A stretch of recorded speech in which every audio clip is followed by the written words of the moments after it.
여러분 안녕하세요. 기계수로 강사 라프입니다. 기계재료 공부 다들 잘 돼가고 있나요? 유독 저는 기계재료가 다른 과목에 비해서 흐름을 잡아들이기가 조금 더 까다로운 것 같아요. 역학 부분은 어떻게 흐름을 잡아들이면 좋을지 이게 좀 보였는데, 기계재료는 어떻게 잡아들이면 좋을지 항상 고민하다가 보니까 강의 하나하나 업로드하는데 시간이 좀 더 걸리고 있는 것 같습니다. 그래도 웬만하면은 강의 한 번 찍을 때 추가 영상을 찍지 않아도 될 만큼 가장 베스트하게 찍으려고 하다 보니까 시간이 좀 걸리는 거니까 조금 늦어져도 이해해 주셨으면 좋겠어요. 사실 제가 제일 답답해요. 문제는 풀겠는데 어떻게 설명드리면 좋을지 이게 항상 고민이었거든요. 이 식 외워서 풀어라. 저 부분은 그냥 암기해라. 이 말 듣기 싫어가지고 제 강의 들으시는 분들을 위해서라도 어떻게 해서든지 합리적 분석을 통한 이해를 도출해내야겠다 라는 사명감이 있거든요. 자, 아무튼 오늘은 우리 이전 강의 시간에 8대 주요 조직 배우면서 퀸칭, 템퍼링 등과 같은 열 처리에 대해서 잠깐 봤었다, 그죠? 이 부분도 사실 엄청 중요하거든요. 많이 헷갈려 하시기도 하시고요. 그래서 이번 강의부터는 대표적인 열 처리에 대한 전체적인 흐름 한번 잡아보려고 합니다. 기계 산업군에서는 거의 모든 부분에서 연관되어 있는 열 처리, 아주 재밌을 거니까 집중 바짝 하시고 한번 들어가 보도록 하죠.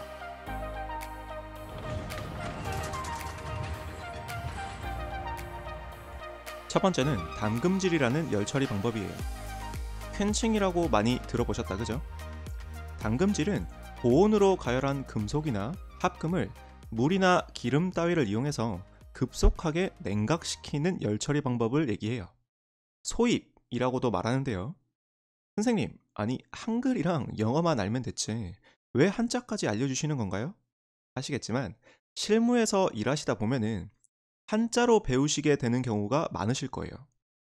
그래서 기껏 퀸칭, 템퍼링 공부해 갔는데 소입, 소려 막 이러고 있으면은 저게 뭔가 싶겠다, 그죠? 지금 당장 외우라는 의미는 아니지만 한번 이렇게 매칭시켜 주시면은 추후에 일하실 때 제가 어떤 뜻으로 말했는지 생각나실 때가 있으실 거예요. 아무튼 그럼 당금질이라는 친구가 어떻게 하는 열처리구나 하는 건 알았는데 도대체 왜 하나 목적을 알아야겠다, 그죠? 당금질을 하는 목적은 바로 이렇게 강철의 오스테나이트 조직을 아주 경한 마르텐사이트로 바꾸기 위해서입니다. 지난 시간에 배웠던 마르텐사이트 기억하시나요? 시멘타이트 조직을 제외하면은 실질적인 철강 조직 중에서 가장 경한 조직이었다, 그죠? 그런 조직을 만들기 위해서 퀸칭을 해줄 거다. 이렇게 목적 가져가 주시면 좋을 것 같아요. 여기까지 어렵지 않다, 그죠? 그럼 이유까지는 알아봤는데 우리 방법 제가 조금 더 디테일하게 한번 들어가 볼게요. 퀸칭을 하기 위해서는 처음에 A1 또는 A3 변태점 이상으로 가열을 해줘가지고 모든 조직을 오스테나이트화 시켜야 됩니다. 그림으로 한번 표현해 보자면은 이런 느낌으로 될 것 같은데요. 이 파란색 변태점들을 넘어가야 오스테나이트 조직이 생긴다, 그죠? 자, 그러면은 또 왜 오스테나이트 조직을 만들어 주냐를 좀 궁금해 하셔야 되는데, 오스테나이트 조직은 우리 FCC 구조라고 배웠다, 그죠? 그리고 이 FCC 구조에서는 BCC 구조일 때보다 충진율은 높지만 큰 공간이 많기 때문에 탄소가 더 많이 고용될 수 있다고 말씀드렸어요. 그죠? 그래서 모든 조직을 오스테나이트화 시켜가지고 탄소 고용량을 쭉 늘려놓고 이제 급냉시킬 건데, 이때는 우리 이 TTT 그래프 가지고 한번 알아볼게요. 이 그림에서 보시면은 현재 가열한 상태다 하면은 뭐 여기쯤 와 있겠다, 그죠? 그 상태에서 마르텐사이트 조직을 만들기 위해서 MS 조직까지는 급속하게 냉각시켜줘야 됩니다. 이 시간을 길게 가져가면은 마르텐사이트 조직이 안 나오겠다, 그죠? 근데 여기서 MS 구역을 지나서도 지속적으로 계속 급냉시키게 되면은 조직 변화에 적응하지 못한 친구들이 균열이 생기게 됩니다. 회사마다 물론 기술적인 측면은 조금씩 다를 수 있지만 일반적인 경우에는 그래서 MS 지역까지는 급냉시켜서 마르텐 사이트 조직이 생성되는 구간까지 떨어뜨려 놓고 천천히 선행하면서 열 처리를 해주는 것이 당금질이라고 생각하시면 좋을 것 같아요. 여기까지 어렵나요? 간단하다 그죠? 자, 그 다음에 기계 재료를 좀 공부해 보신 분들은 아시겠지만 심냉 처리에 관련된 문제가 생각보다 많이 나오더라고요. 사실 0도씨 이하의 어쩌고 저쩌고 뭐 이러면은 심냉 처리구나 하고 풀면 되니까 문제 자체가 어렵진 않는데 우리 그렇게 공부 안 하기로 했다 그죠? 그래서 심냉 처리가 도대체 어떤 건지 왜 하는 건지 한번 간단하게 알아보고 템퍼링 처리로 넘어가 볼게요. 심냉 처리는 서브제로 처리라고도 하는데요. 말 그대로 0도씨 이하의 온도에서 냉각시키는 열 처리를 말합니다. 그래프 잠깐 보시면은 이렇게 경도를 올리기 위해서 퀸칭을 쭉 해주고 필요에 따라서 템퍼링 처리를 해줬다 그죠?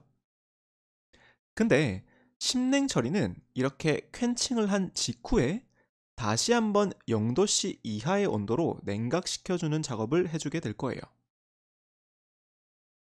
여기까지 어렵지 않다 그죠? 그럼 이제 이 심냉 처리를 왜 하는가? 이게 중요할 텐데 심냉 처리의 목적은 잔류 오스테나이트를 제거해주기 위함에 있어요. 잔류 오스테나이트라는 거는 말 그대로 마르텐 사이트를 만들기 위해서 퀸칭 처리를 쭉 해줬는데 일부가 마르텐 사이트화가 되지 못하고 오스테나이트로 그대로 남아있는 거를 잔류 오스테나이트라고 합니다. 이 오스테나이트는 8대 조직 강의에서 설명 한번 드렸지만 FCC 구조기 때문에 경도 강도가 좀 약해요. 그래서 이 조직이 남아있으면은 좀 문제가 되겠다 그죠? 그래서 이 부분을 없애주기 위해서 이 심냉 처리 작업을 진행해 주는 거다. 이렇게 흐름 잡아주시면 좋을 것 같습니다. 여기까지 딱 듣고 아 그렇구나 하고 전부 이해한 척 하셨다면 아직까지 저의 진정한 구독자가 아니라는 거 우리는 좀 더 깊게 들어갈 거예요. 그러면 이 잔류 오스테나이트라는 거는 도대체 왜 생기는 걸까? 이런 고민 한번 해봐야겠다 그죠? 심냉 처리는 아공석강에서는 거의 필요 없는 공정이에요. 오른쪽 그래프 한번 보시면은 X축은 탄소 함유량, Y축은 온도, 그리고 그에 따른 마르텐 사이트 시작 지점, MS 지점과 끝나는 지점, MF 지점을 표현한 그래프예요. 여기 보시면은 탄소가 비교적 적은 아공석강을 캔칭할 때는 캔칭 작업만으로 MF 지점까지 냉각이 가능합니다. 하지만 비교적 탄소량이 많은 과공석강과 같은 경우에는 이렇게 캔칭 작업만으로는 MF 지점까지 냉각을 시킬 수가 없어요. 그러면 이 부분만큼이 잔류 오스테나이트로 남아있겠다 그죠? 그래서 이 부분을 없애주기 위해서 드라이 아이스 등을 이용해서 0도씨 이하에서 다시 한번 냉각을 시켜서 전체적인 조직을 마르텐 사이트화 시켜주게 되는 거죠. 이해되시나요? 어렵지 않다 그죠? 제가 흐름을 잡아드리기 위해서 좀 장황하게 설명드렸지만 다시 캔칭부터 쉽게 한번 정리해보자면은 무확산 변태를 시키기 위해서 오스테나이트 조직으로 만들었다가 물이나 기름 따위에 담가가지고 급냉시켜주는 열 처리를 담금질이라고 할 거고 근데 이때 과공석강에서 잔류 오스테나이트가 생기는 걸 방지하기 위해서 드라이 아이스 등을 이용해서 0도씨 이하에서 다시 한번 냉각시켜주는 거를 심냉 처리 또는 서브제로 처리다 이렇게 흐름 잡아주시면 좋을 것 같아요. 이렇게 만들어진 마르텐 사이트 조직은 아시다시피 오스테나이트 조직보다 뭐 4배에서 5배 정도 강한 경도값을 얻을 수 있다는 장점은 있지만 대신에 치성이 급격하게 올라가게 되는 단점이 있어요. 그래서 이 친구는 뭐 공구나 바이트 등과 같은 곳을 만들 때 주로 사용되곤 하지만 그 밖의 기계 재료에 사용되는 거는 조금 어려움이 있겠다 그죠? 그래서 퀸칭을 통해서 어느 정도 강도를 올려준 친구를 경도를 조금 포기하고 연성을 회복해주는 두 번째 열 처리, 템퍼링 열 처리가 나오게 됩니다. 그렇게 나오는 두 번째 열 처리 방법, 뜨임입니다. 템퍼링으로도 많이 알려져 있고요. 한자로는 소려라고 쓰고 있습니다. 템퍼링은 앞서 말씀드린 것처럼 당금질한 강철에 적절한 인성, 연성을 부여하기 위해서 재가열 후에 다시 선행시키는 경우를 말하는데요. 조직으로 설명드리자면은 이렇게 소르바이트나 트루스타이트 조직을 만들기 위해서다 라고 했다, 그죠? 이때 조심하셔야 될 거는 템퍼링을 할 때는 변태점 이하의 정도로 가열하고 냉각시켜야 한다는 점이에요. 오스테나이트까지 가열했다가 다시 냉각시키면은 결국 다시 확산 변태가 많이 일어나면서 뭐 다 올려놨던 경도 다 떨어지겠다, 그죠? 그래프로 표현해 보자면은 여기 부분 정도까지 가열한다. 뭐 이렇게 하면 되겠다, 그죠? 여기까지 이해되셨나요?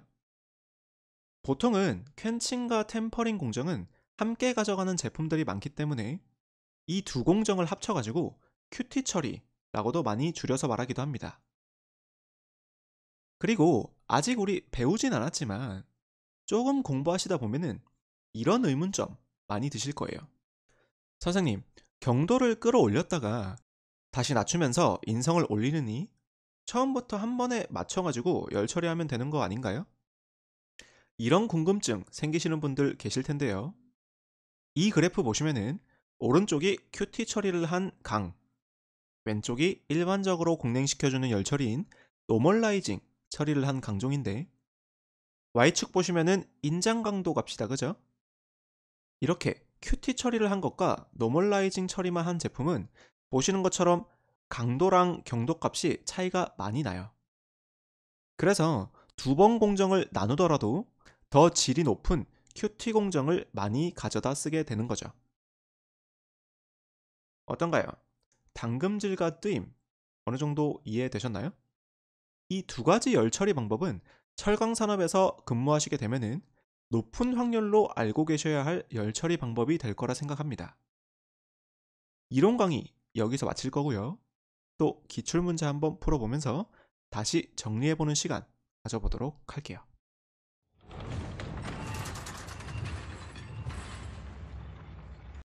첫 번째 문제는 탄소광을 경화 열 처리할 때 뭐 캔칭하겠다는 소리다, 그죠? 이때 균열을 일으키지 않게 하는 가장 안전한 방법은 이렇게 물었어요. TTT 곡선 다시 한번 떠올려 보시면은 이렇게 됐었다, 그죠?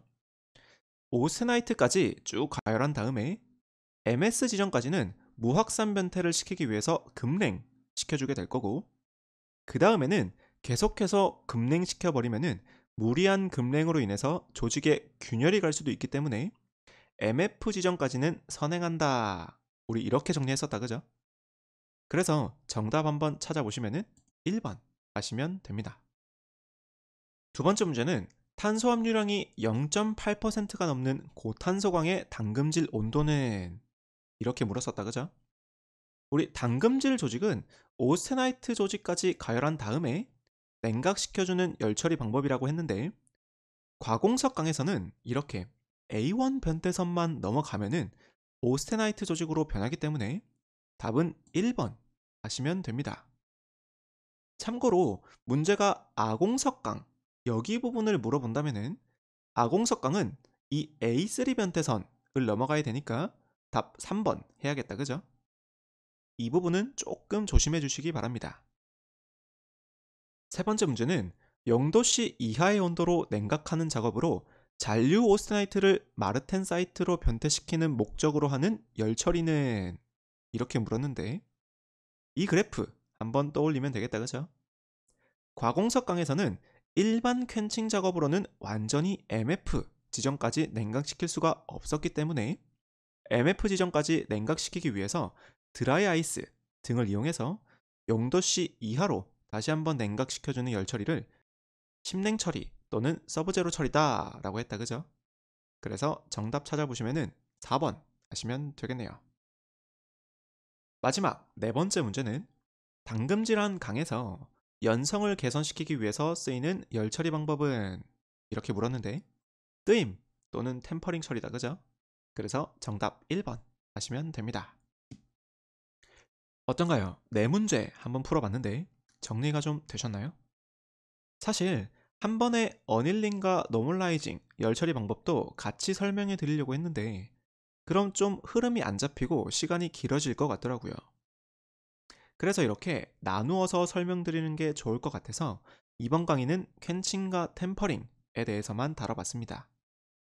전체적인 흐름 잡는데 항상 유의하시고요. 오늘도 공부하시느라 너무 수고 많이 하셨고 다음 강의는 더 좋은 강의로 찾아뵙도록 하겠습니다.